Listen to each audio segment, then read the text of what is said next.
ঠিক আছে, আসসালামু আলাইকুম রহমতুল্লাহ। তো স্থগিত পরীক্ষা ও পুড়ে যাওয়া প্রশ্নপত্রের ক্ষেত্রে পূর্বের পাবলিক পরীক্ষার ফলাফলের ভিত্তিতে সরাসরি উত্তীর্ণ করার দাবি জানিয়েছে এসএসসি পরীক্ষার্থীরা। আজ সোমবার 19 আগস্ট দুপুরে ঢাকা মাধ্যমিক ও উচ্চ মাধ্যমিক শিক্ষা বোর্ডের সামনে তারা মানববন্ধন করেন। এটা হলো গতকালকে মানববন্ধন করছে তারা। আজকে 20 তারিখ, আজকে মঙ্গলবার। তো এটাই বলছে, আজকে খবরটা পেলাম আর কি।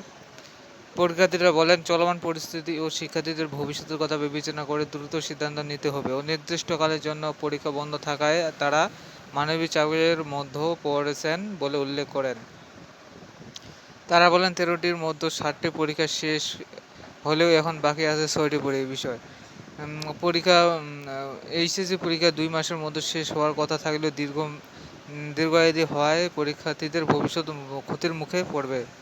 এতে বিশ্ববিদ্যালয় ভর্তি পরীক্ষার ক্ষেত্রে পর্যাপ্ত সময় পাওয়া যাবে না বলে সংস্কার প্রকাশ করেন তারা। এদিকে আজ দুপুরে এইচএসসি বিকল্প পদ্ধতি মূল্যায়নের দাবি নিয়ে মানববন্ধন করে গাজীপুর শহরে বেশ কয়েকটি কলেজের শতাধিক শিক্ষার্থী।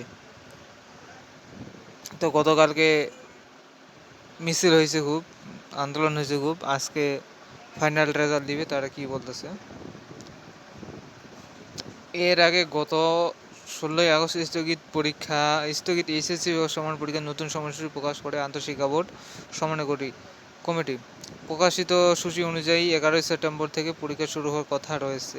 তো 11 সেপ্টেম্বর থেকে আর পরীক্ষা শুরু হবে না, সম্ভবত সাবজেক্ট মেপিং হবে, নাহলে ওটা পাস। দেখা যাক কী হয়, আল্লাহর রহমতে বোর্ড কী বলে। তো আসসালামু আলাইকুম রহমতুল্লাহ।